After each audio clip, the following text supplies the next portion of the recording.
The Gospel of our Lord Jesus Christ, according to St. John, the 11th chapter, beginning with the 32nd verse. Then Mary, when she came to Jesus, saw him and fell at his feet, saying to him, "Lord, if you'd been here, my brother would not have died."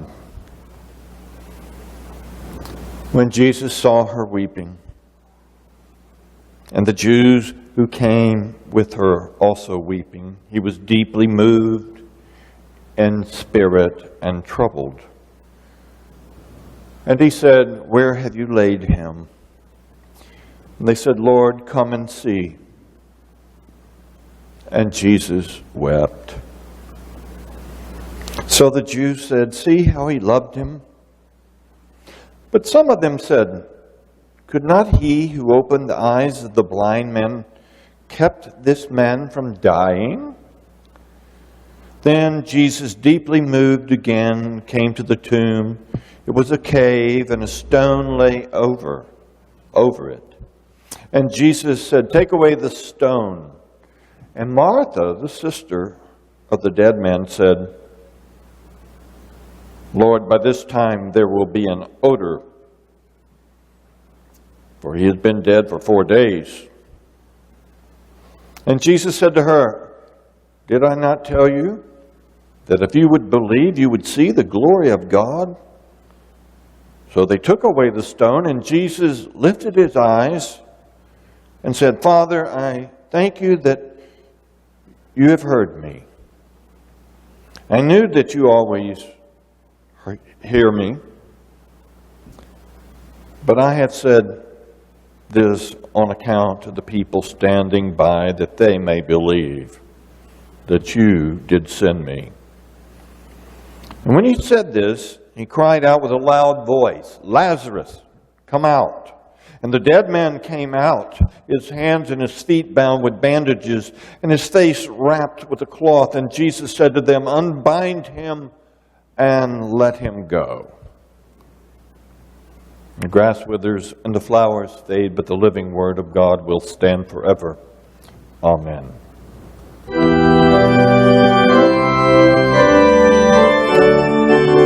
Will you please be seated? And would you pray with me? May the words of my mouth and the meditations of our hearts be acceptable in your sight, O Lord, our strength and our Redeemer. Amen.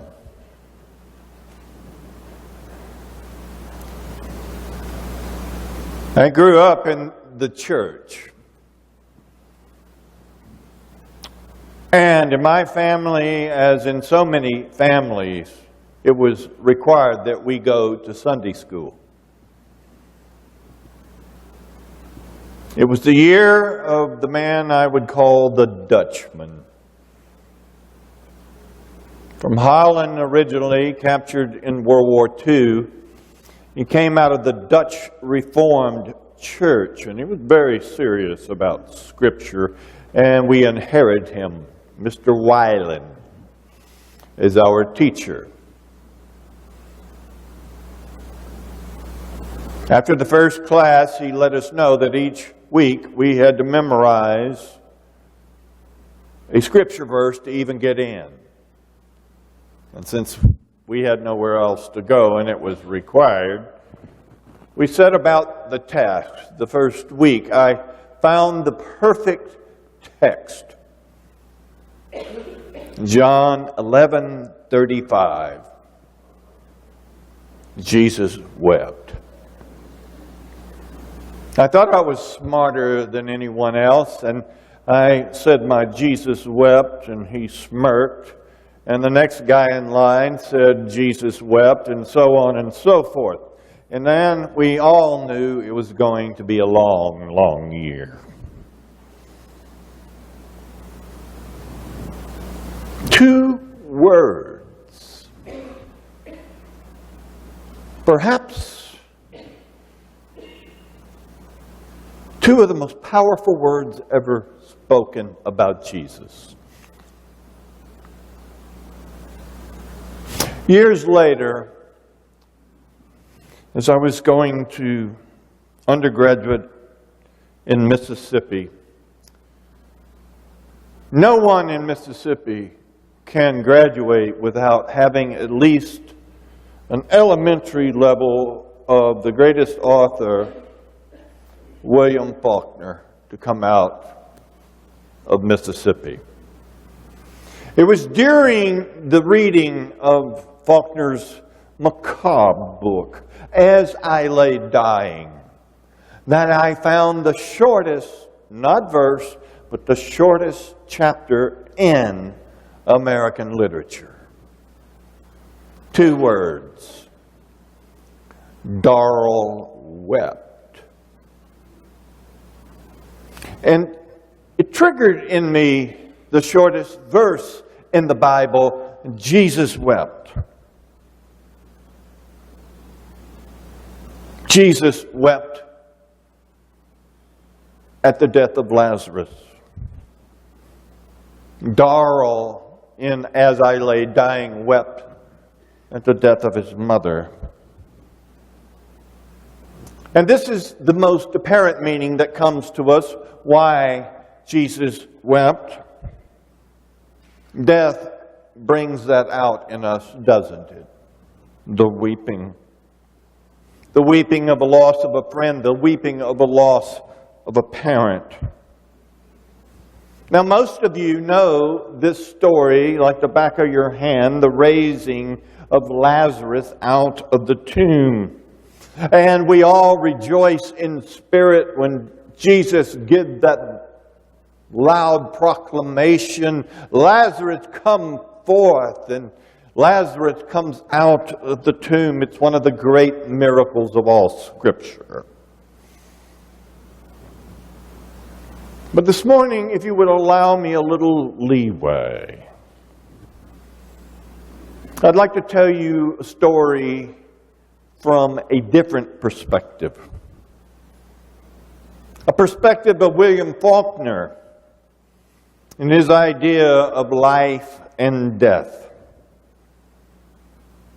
For I see that his perspective is one of the rising perspectives of American culture, where those who do not know Christ, those who do not have any form of religion when they check the box on some kind of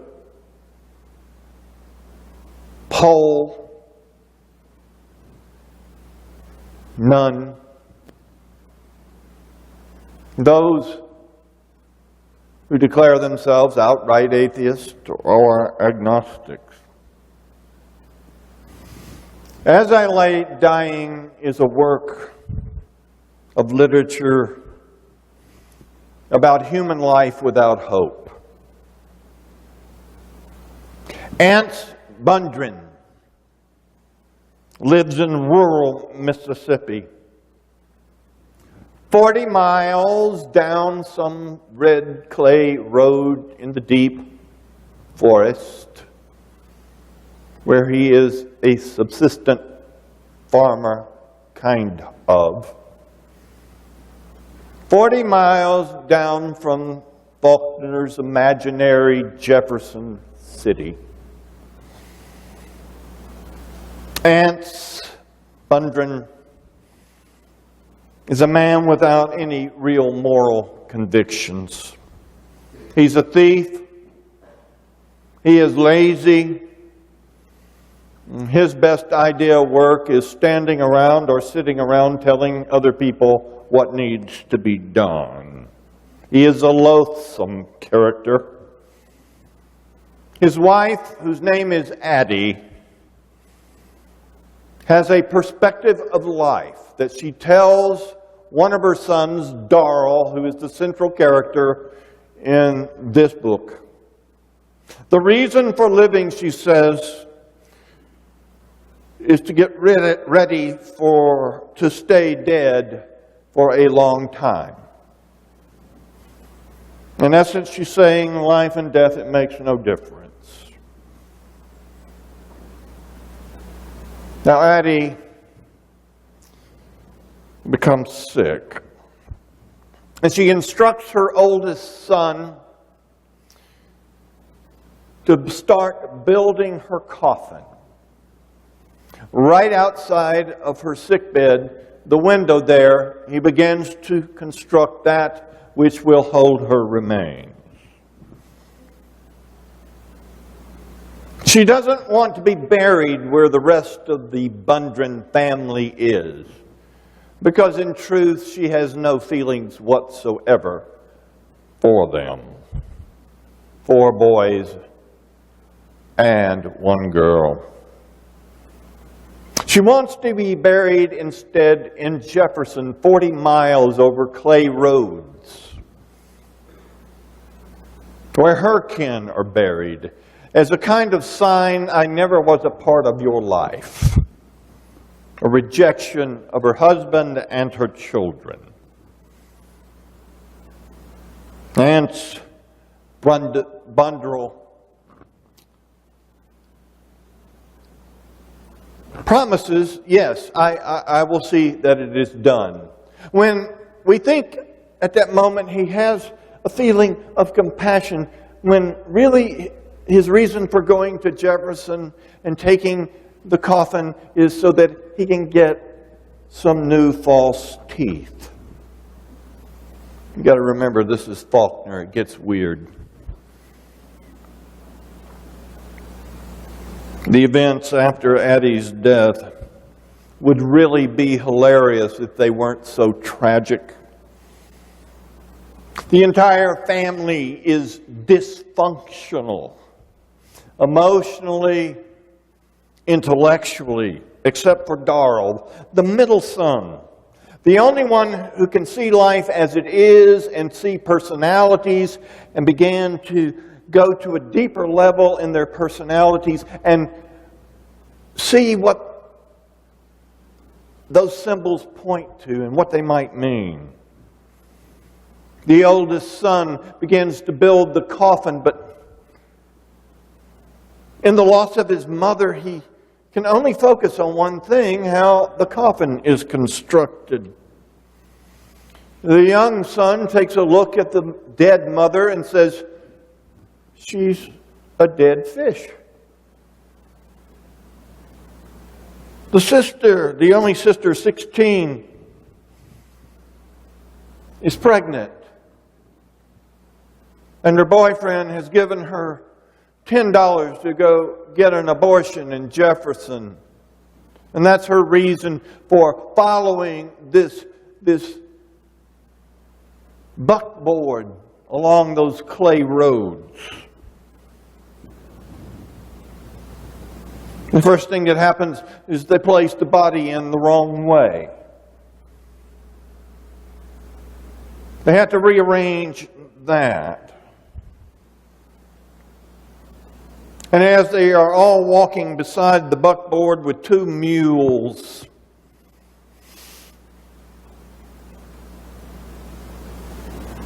the body begins to smell. Just like in Lazarus, after 4 days, the body is emitting this odor, and the buzzards begin to come. They follow this parade, this sad parade,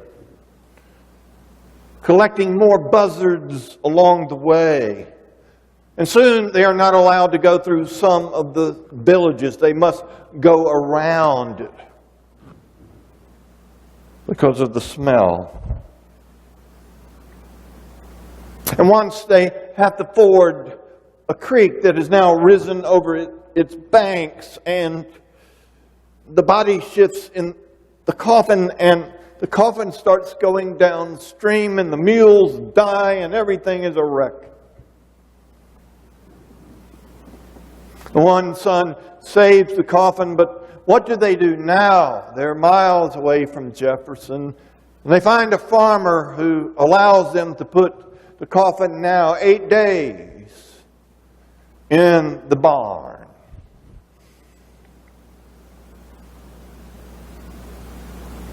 And Darrell who wept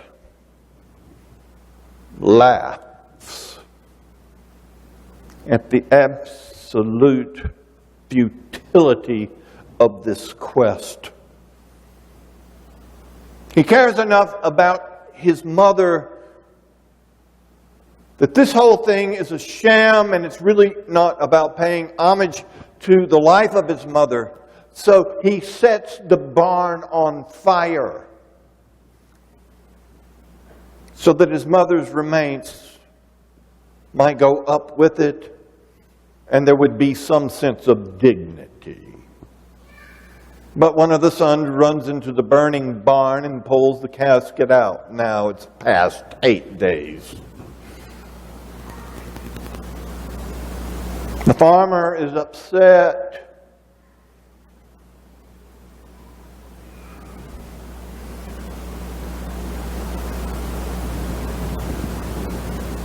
Wants restitution. And the father does not want to have to pay for the barn. So he tells the authorities that Darrell is insane. And they take Darrell to Jackson, to the asylum, where he spends the rest of his days. The only sane one in Faulkner's tale is institutionalized when the entire rest of the family should have been. Jesus wept. The biblical story has some parallels. Jesus weeps over the death of a friend. He's known Mary and Martha and Lazarus for a long time, spent so much time in the kitchen. And from those two words, Jesus weeps, not only in his loss, but also in the loss and the pain of Mary and Martha. And Jesus weeps in yours and my losses. The loss of loved ones. The loss of a future. The loss that comes from mistakes have made and I have made.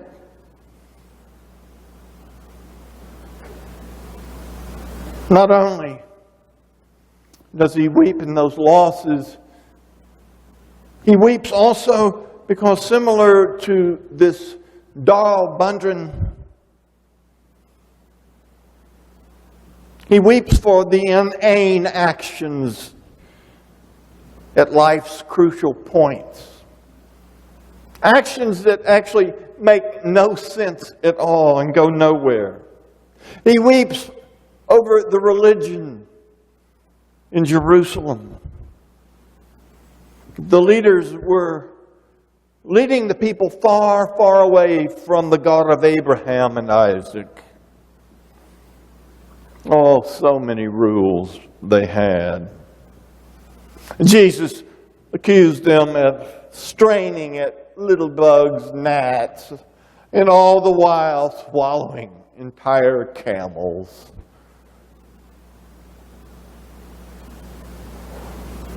So much of that religion was really about self-justification of the religious leaders.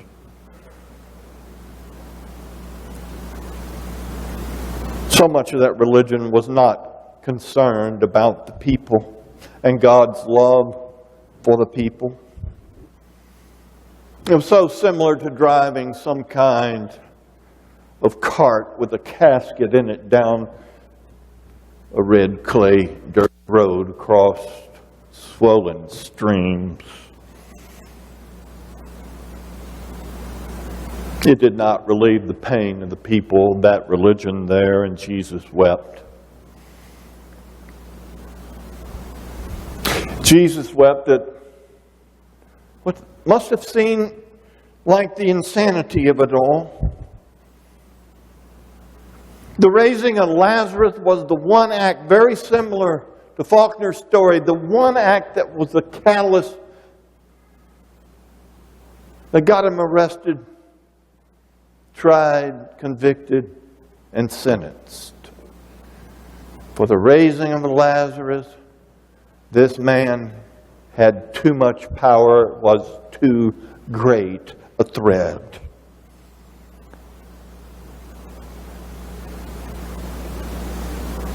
Isn't that interesting? The one who offered life offered a life everlasting. And that symbol of raising Lazarus from the dead was the future he hoped and dreamt for every human being on this planet. That man is accused of being a heretic. The one who brings dignity to human beings and hope to us. He's on trial for heresy and upsetting the people and starting a riot.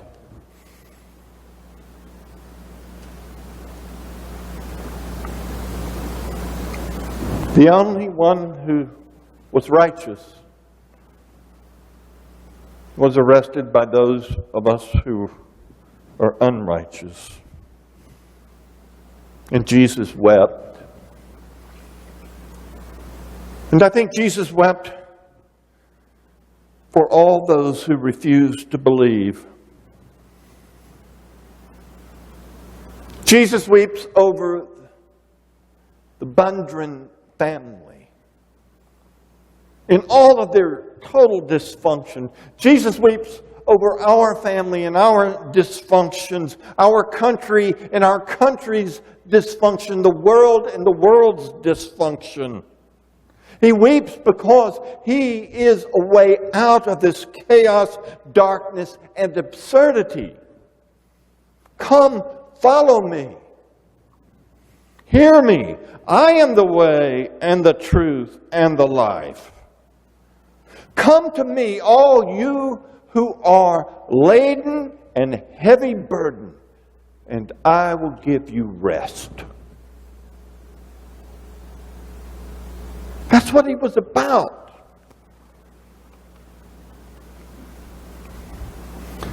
And Jesus wept. Darrell wept.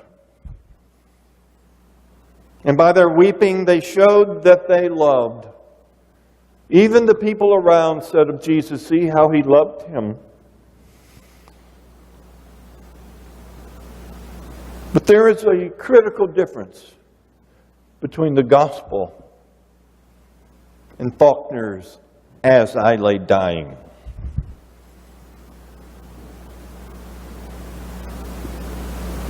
While Faulkner is very good at recognizing truth and his analysis of life, and I will assure you, if you pick up that book and read it from cover to cover, As I Lay Dying, you will say, like I often do, just shoot me.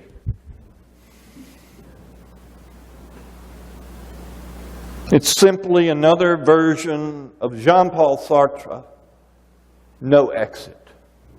Life is absurd, and words are meaningless. Life, though, from the perspective of the gospel, from that perspective, it's more than a preparation to stay dead for a long time. And I have to tell you personally, if I really did not believe in the gospel of Jesus Christ and the life everlasting, I would burn the barn and check myself in to the asylum.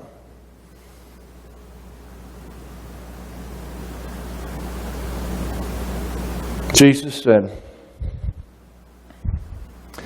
I go to prepare a place for you. And if I go and prepare a place for you, I will come again and receive you, that where I am, you will be also. And guess what? In my Father's house, there are many rooms. Many rooms. Do you believe this? Now, Ecclesiastes says, for everything there is a season. There is a time to weep, and there is a time to laugh. You may find today that this is your time to weep. And that's okay. Jesus wept. But I think Christ would say, without a shadow, beyond a shadow of a doubt, never give up hope. Believe in me, for I am the resurrection and the life.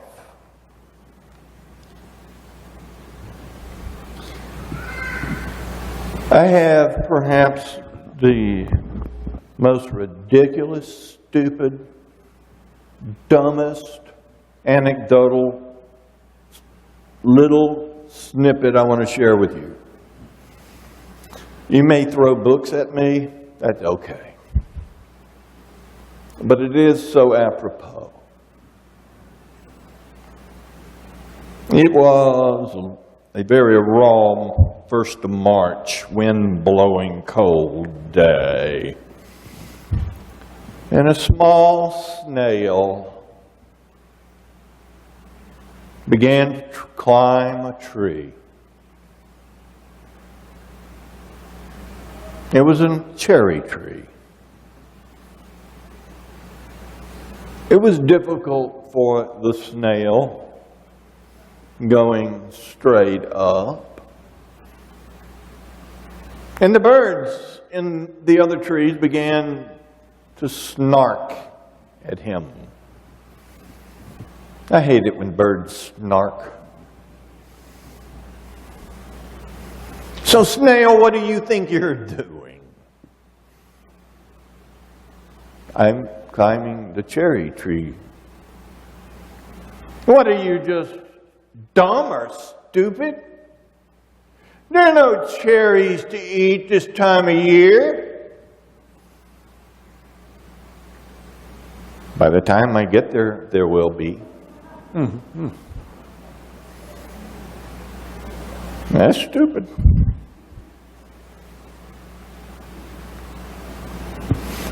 And we might find ourselves climbing trees before they bloom.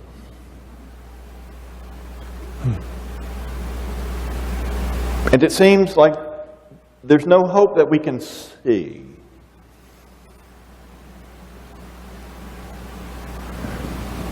But this story is about, by the time we get there,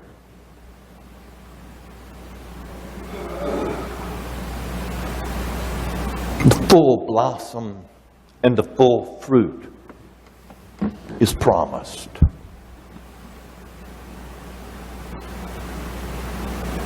Don't give up hope.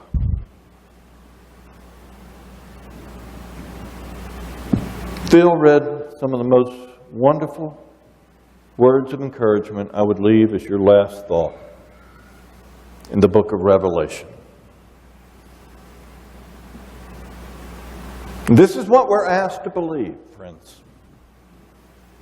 And this belief makes all the difference in how we will live our lives. There will be that day Christ will dwell with them, and they shall be his people. And God himself will be with them, and he will wipe every tear from their eyes. And death shall be no more. Neither shall there be mourning or weeping, nor pain anymore. Thus saith the Lord.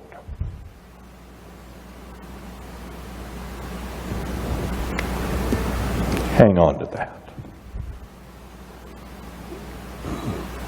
Trust God for that.